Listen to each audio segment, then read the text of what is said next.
court, two of you. Yes. My lady, with your kind permission, my name is Kamau Karori, Senior Counsel. My lady, I just needed to comment on just two issues. The first is the allegation that the application that was filed to strike out the name of Issa and company advocates from the record, that it was not, the physical applications were not presented. The correct position, my lady, is that they were presented, but we were informed by the registry that in view of the fact that the court was sitting today, that the appropriate thing to do would be to come and seek leave of the court before the documents are received at the registry. So it is not true that we did not serve those documents.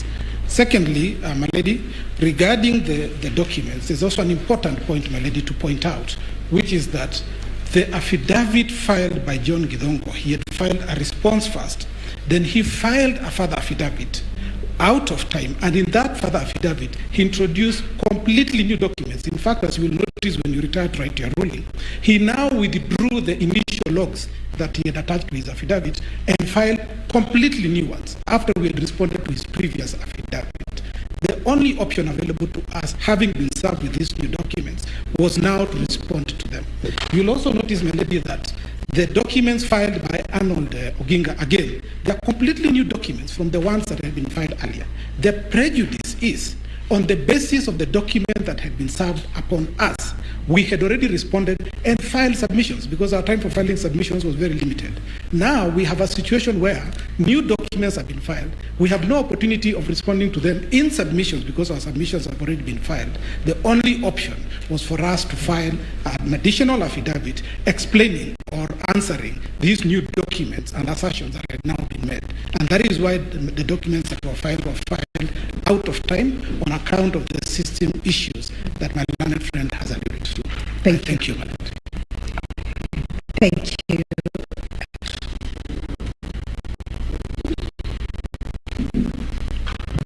With your permission, your leadership, my lords, mine are separate and different issues.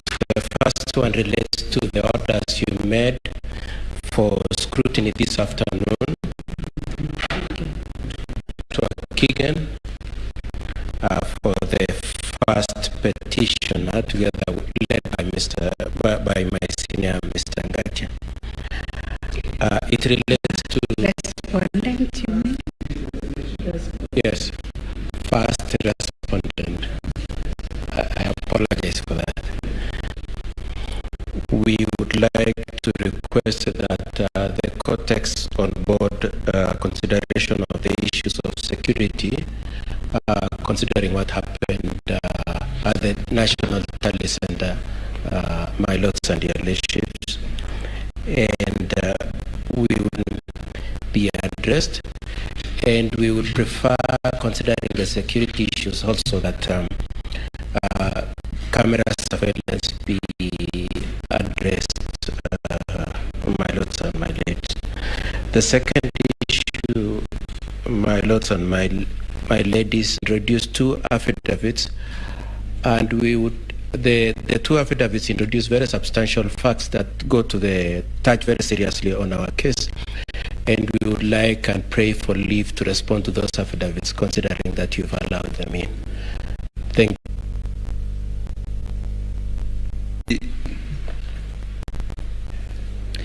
My Lady, the Chief Justice and judges of the court, my name is Charles Kanjama for the ICT professionals who've been admitted as amici.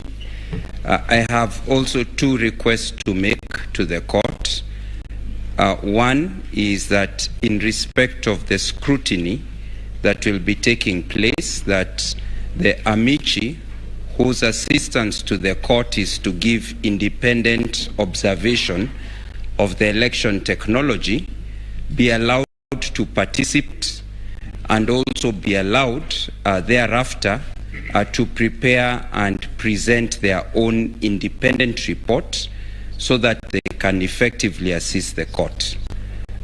Second, in relation to the technology affidavits that have been filed late in the last 2 days, the amici in their initial report had responded to the initial technology affidavit so that they could give an independent perspective from ICT professionals would request that they also be granted